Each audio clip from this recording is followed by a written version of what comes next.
Valentine edition of You Bet Your Wife. We each have a wife, and we're going to bet them, and if you say the secret word, she's yours. Yay! And, of course, up right now, we've got the author of the soon-to-be a major motion picture by Mr. Rob Zombie, Raised Eyebrows, My Year Inside Groucho's House, with the author, Steve Stoliar. Steve, welcome to the Dave and Dave Show.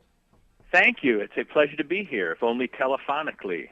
Hey, you know what? Dave wanted to fly you in. Yeah. And he wasn't willing to fly me back. Well, exactly. the duck and the string would have broke. So So you for years you roomed with a guy named Groucho. First of all, how did you find? Did you put an ad in the Craigslist for a guy named Groucho? Is that how it happened, or how did all this come about here?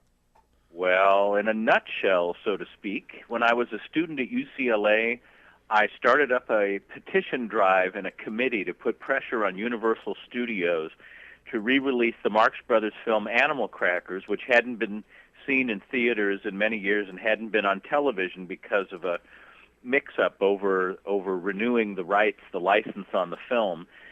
So I got in touch with Groucho's people, and Groucho came to UCLA, and the two of us sat side by side talking to the press, and I was trying to keep my heart from bursting out of its chest cavity. Of course. I said, Groucho, I am very happy to be meeting you after all this time. And he said, well, you should be.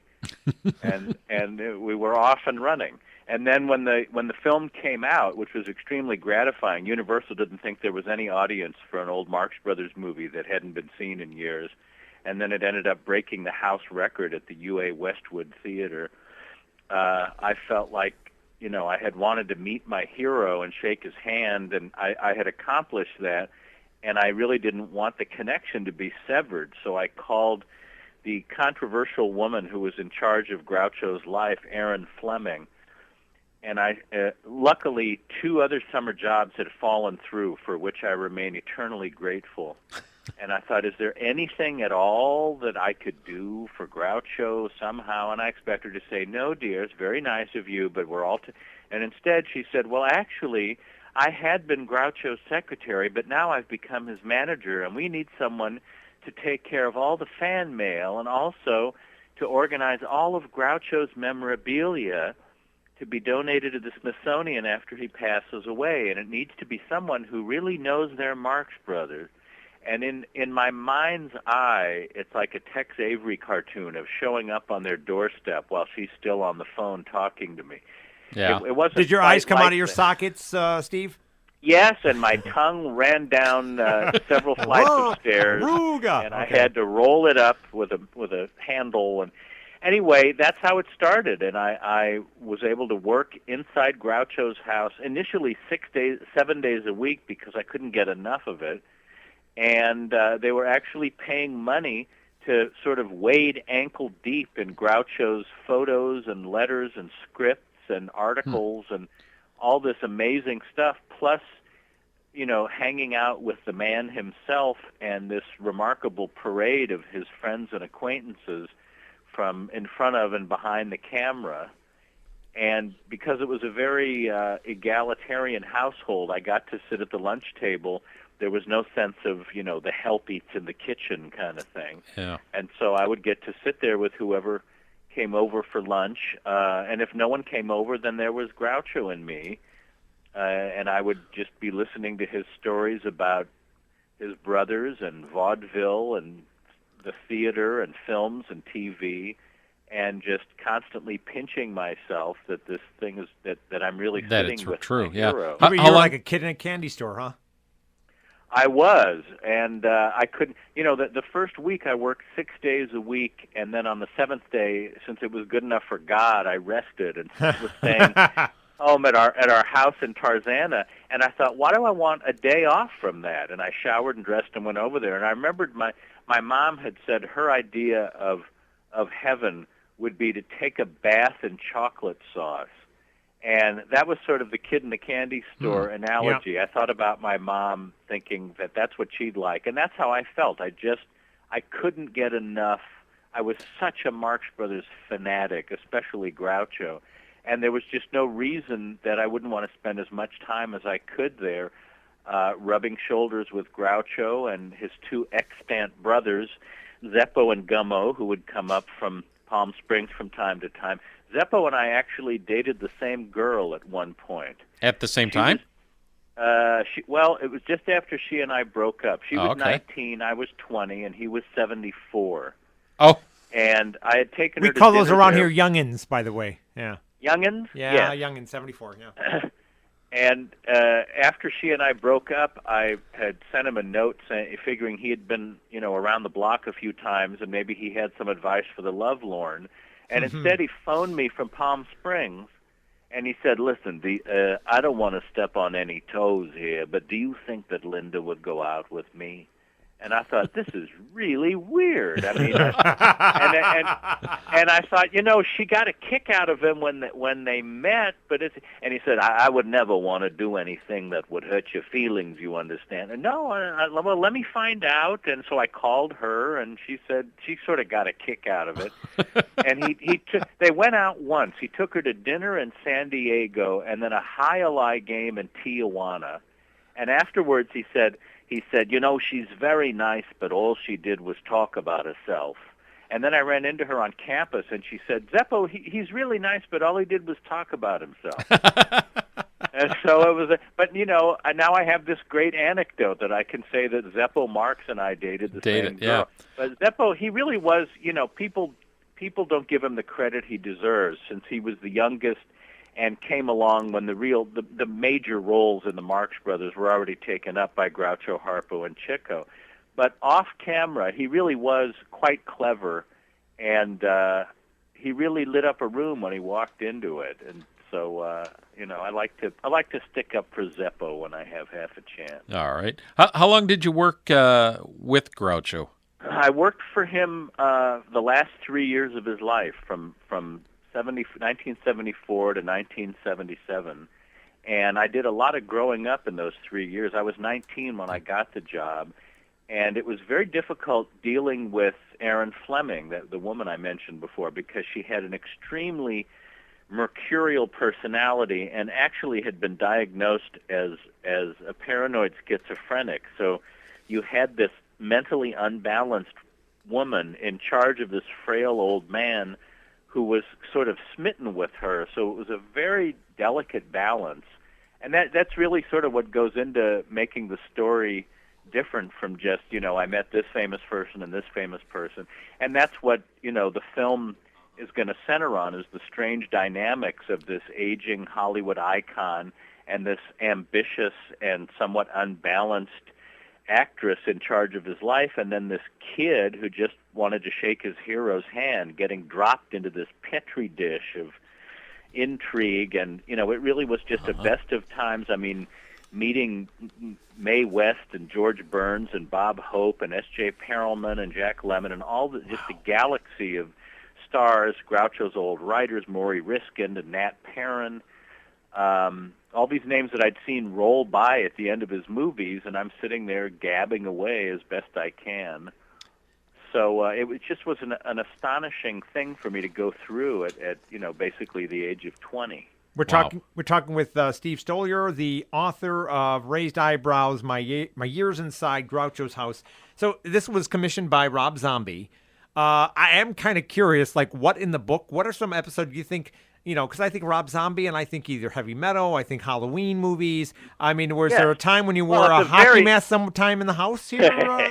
No. It's a strange, I wrote an op-ed piece for the Hollywood Reporter that sort of explains why it isn't as strange as it may seem, even though people are very eager to judge an artist on the basis of what he's done and not what he's capable of doing. But a lot of big directors came out of horror and then went into mainstream. Sure. James Cameron and Oliver Stone and Francis Ford Coppola and Brian De Palma, they all started out, Robert Wise started out with The Return of the Cat People and ended up taking home Oscars for West Side Story. But then he did the original Star Trek, the movie, and man, that was crap. So I think Somerset Maugham said only a mediocre artist is always at his best.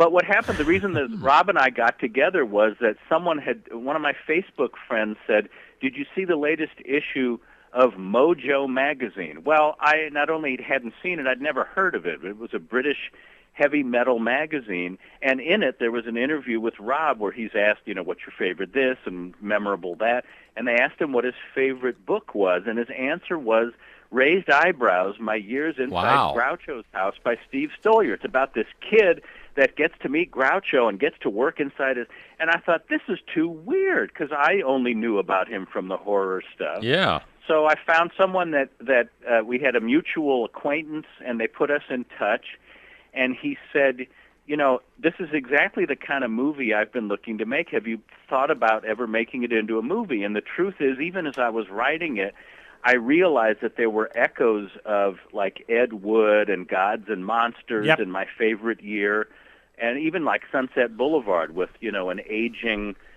Hollywood icon and an unbalanced person and sort of an innocent person dropped into this atmosphere. So, the truth is, Rob and I have been on the same page for a couple of years now, trying to get it off the ground, and now that seems imminent. And so even though at first glance it's like, wait a minute, and people, it's weird because all the Groucho fans and the serious cinema buffs think it's heresy that he's been attached to this, and they're coming at us with pitchforks and torches. And then Rob's fans are saying, first of all, who's Groucho Marx? And second of all, please don't stop making heavy metal music and making horror movies, So it's like there's like 4 of us in the world that really get why this isn't such a bad idea after all. Yeah. So who's got a better house, Groucho or Rob? I haven't been to Rob's house. Oh, I thought maybe you had moved in with him also.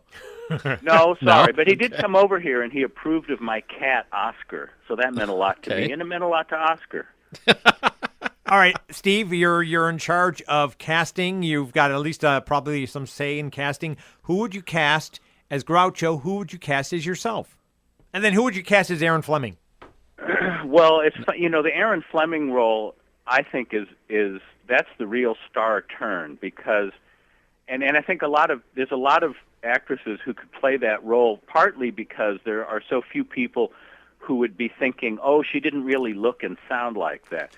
So I think that's kind of a wide open field, and that's going to be a great role because to others on the outside she appeared to be this very devoted, loving woman, and people would say, Groucho's so lucky to have someone like that in his life. And then you look beneath the surface and realize that she's this really harsh, abusive, moody, crazy woman. And that, to me, that would, if I were an actor, I don't know women like that at all, Steve. No, it's pure like fantasy. That. Oh, yeah. Pure fantasy. And in terms of me, I really don't know a lot of, the 20-year-old actors who are out there. But I'm sure, and again, there's only going to be my circle of friends and my sisters who will care about casting someone that looks just like I did at 20. The Groucho role, that's a great role, and I'm not sure, it's not for a Groucho impersonator. I mean, people have said, what about, who was in Welcome Back, Kotter? Gabe Kaplan? Gabe Kaplan? Yeah, but what about Gabe Kaplan? He did a one-man show. And what about, Gilbert Gottfried does a good old Groucho, and it's like, no, this isn't about someone doing Groucho. Yeah. This is going to be a drama with humor, but basically a drama, and you have to believe for 2 hours that you're, sort of like Martin Landau did with Lugosi. When I first heard he was cast in Ed Wood, being a big Lugosi fan, Sure. I thought, boy, that doesn't sound right. And then I saw it, and I think he won an Oscar for it. But so again, this has to be someone that really is a good dramatic actor, but can make you believe that you're watching the aging Groucho, in his twilight years, interacting with these people. So it's going to be very interesting watching this whole thing come together. The way, like more recently, Daniel Day-Lewis did Abraham Lincoln. Yeah. Let's get this British guy and have him be an American icon. And yet he was brilliant. Yeah. So you just, again, it's that thing about, you look at someone and at first glance you think that seems like a mismatch. Right. Rob Zombie should not be the person directing this. But, You know, And it is not lightly. Daniel Day-Lewis would not make a good Groucho. No. Or No. you could have Morgan Freeman in whiteface is another idea, but that I think I'm would sure there'll be no probably- controversy with that. So No, because he's an excellent actor. Yes. What was Groucho really like, Steve? I mean, I just imagine the Groucho who's on You Bet Your Life, or he's always got a one-liner coming out of, and Well, he had mellowed somewhat, Sure. which might have been to my advantage, because if he really was at the height of his powers, he had quite a withering, caustic tongue, and a lot of that was still there. But it was very gratifying realizing how much of his personality was still there. I remember. So did he ever insult you? I mean, I always figured. I mean, was it like living in a sitcom with when you work with Groucho? Well, his real name is Julius Henry Marx, and my name is Stephen Henry Stoliar. And one time I said, we both have the same middle name, and he said, well, just because we have the same middle name, that doesn't automatically make you funny. And I said, well, I don't know. When I tell people my middle name, sometimes they laugh. And he says, well, then they're just easy laughers. See, and I mean, but it was always gratifying when I would say something and then he would twist it and hand it back to me. Like, Yeah. I would bring him the mail in the morning, and then he'd come to the lunch table and give me a review of all the crap that had arrived in the mail. And he loved to get the Hollywood trade papers because he never stopped staying on top of what was going on in the business, even though he was, only peripherally still a part of it. And he came to the table one day and he said, "Wonderful mail today, nothing but requests for money." And I said, "But you got a variety, didn't you?" And he said, "Yes, a variety of requests for money." and it was great because he phrased that exactly as he would have phrased it in the 20s or 30s or 40s. Yeah. He got a tin of candied almonds one Christmas from Fred Allen's widow, and as he went walking past my office at his house, he said, "Send her one of my Christmas cards and thank her for." And I said, "Don't you want to say anything personal?" And he said, "Well, tell her thanks for the nuts. Hope you're the same." So that remained to the end. But he really, he was a very fair person also, I thought, for a man from 1890, which blew my mind. Wow. I mean, he was, today is the 46th anniversary of the moon landing. And I realized when I would be sitting with him at the lunch table that he was someone whose firsthand memory went from before the Wright brothers to past the moon landing. Wow.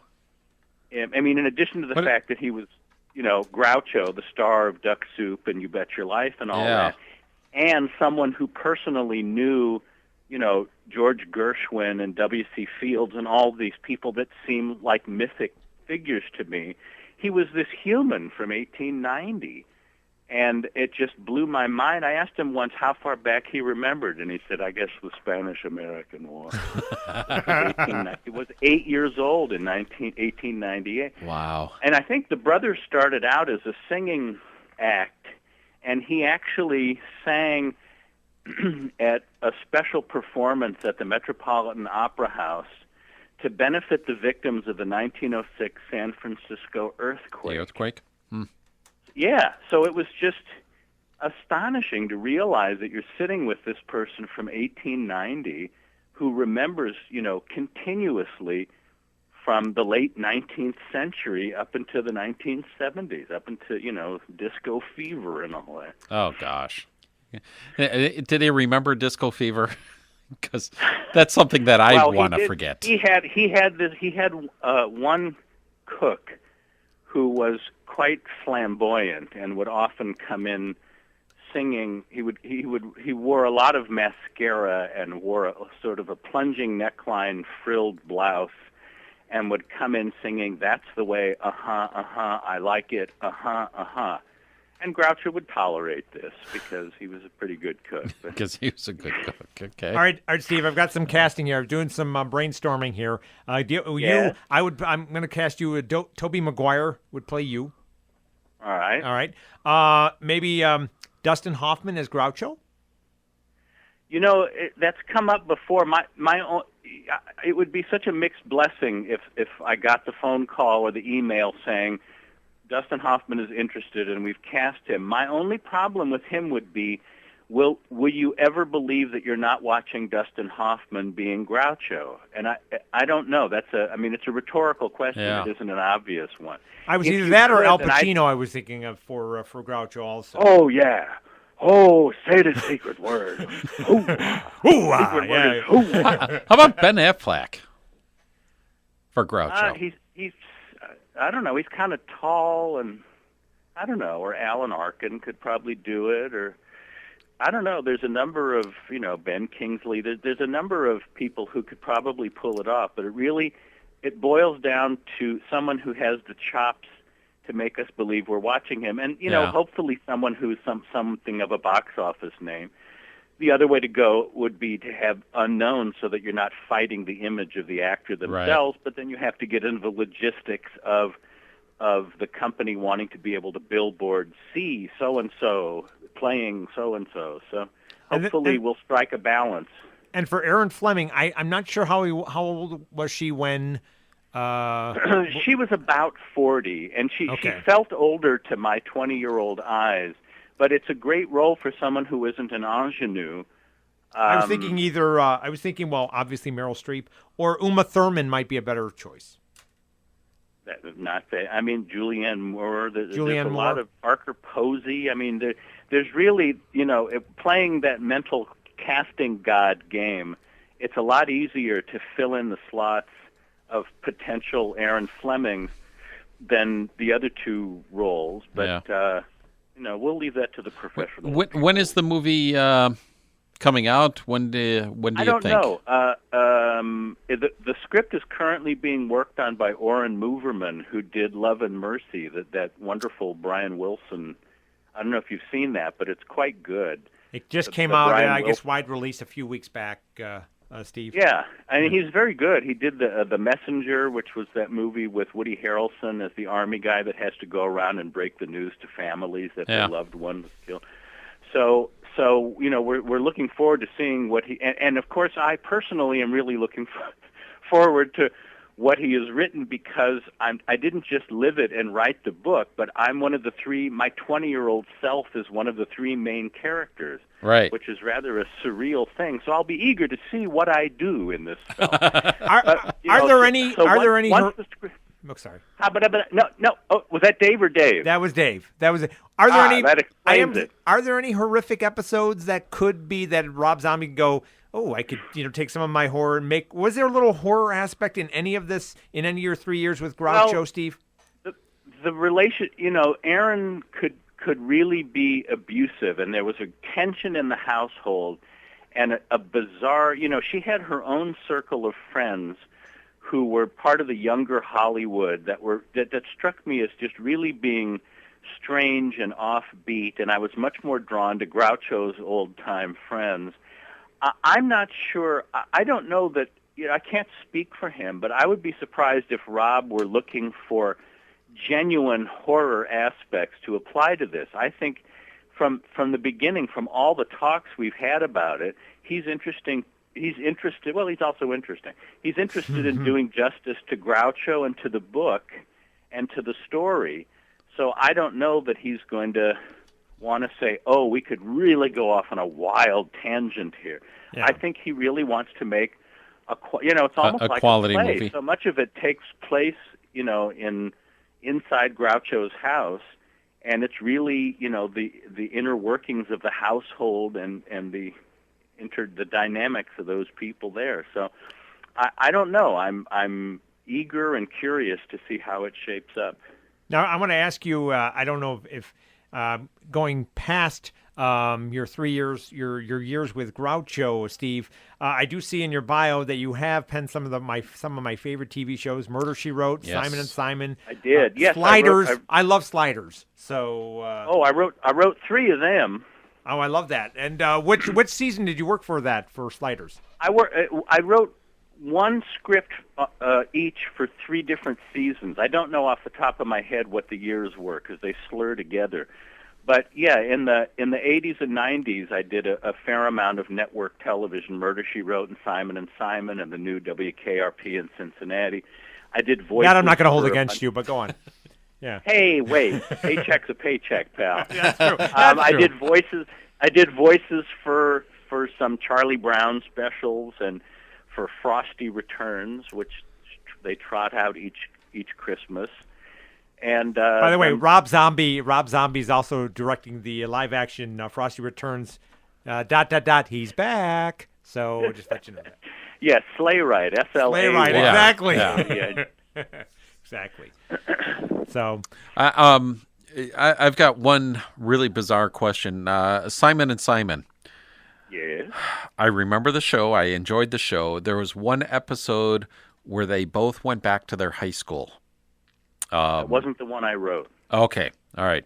Here's the connection to Simon and Simon from you to me. All right. This is like Kevin Bacon type Okay. of stuff. Back in high I'd be school. sitting down? Yes. Okay. Back in high school, I took anthropology.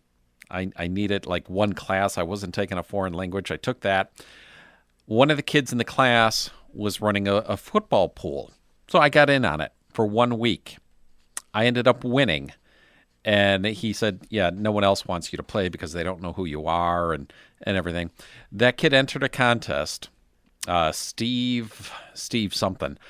He entered a contest and was on Simon and Simon. He had Simon's locker, 20, 30 years later. And there's a connection to Simon and you and I. Wow. Yeah. So he was rewarded with having a guest star role on the TV show. in that episode? Yeah. And then here's another odd connection. Yeah.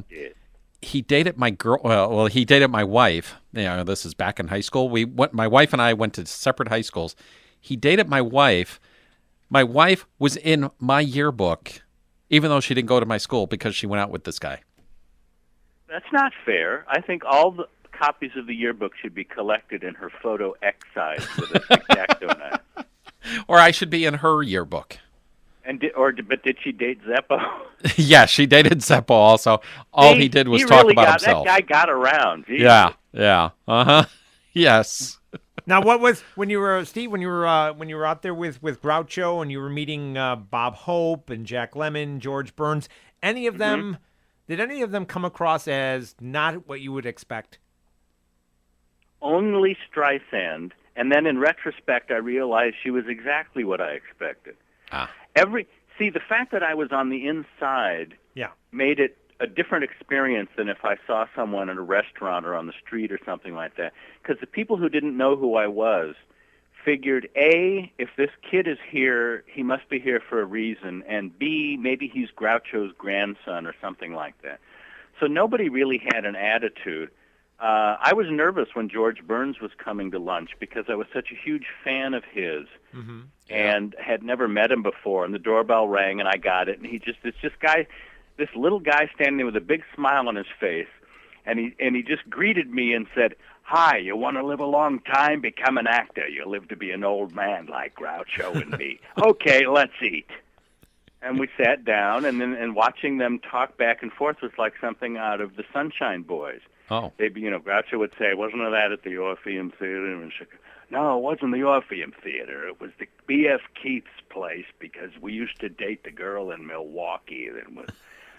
And it was amazing. But I found that the old time guys were much more down to earth and accessible, and were comfortable with their fame and wealth and stardom. And it was sort of more the up and comers that seemed to have the attitude thing. And Streisand just completely ignored me. It was as if I weren't in the room. I felt translucent the day she came over there. But you were then, the help. Yeah. But, you don't tend to hear people saying, "I can't believe that. I've heard she's just the sweetest, most down-to-earth person in the world." So what is the, Steve, what it would be the one fact that people do not assume about Groucho Marx that you bring up in the book that you want people to know about? You gave me no chance to prepare for a question of that magnitude. Ooh.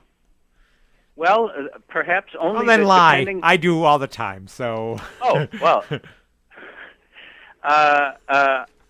Well, I was startled to find out that in addition to Groucho, Chico, Harpo, Zeppo, and Gummo, who was with the act up until World War I, that there was, in fact, a sixth brother who would have been the oldest, whose name was Manfred, who died in infancy. Oh. I found that out while I was working there because we had to get a copy of Groucho's birth certificate, and on it, it mentioned how many previous siblings there were, and it said 3, and we went into Groucho's. This is when Hector Arce was working on Groucho's official biography, and we went in, and Hector said, "Was there another brother before Chico?" And Groucho looked up from his paper and said, "Manfred, yeah, they called him Manny. He died when he was 3 years old."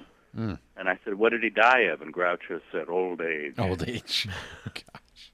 So that was sort of a startling discovery. Was that there were and of course there's no telling what he would have grown up to be like personality-wise, being the oldest of the Marx brothers. But we forget about the mortality rate amongst children in the late 1800s.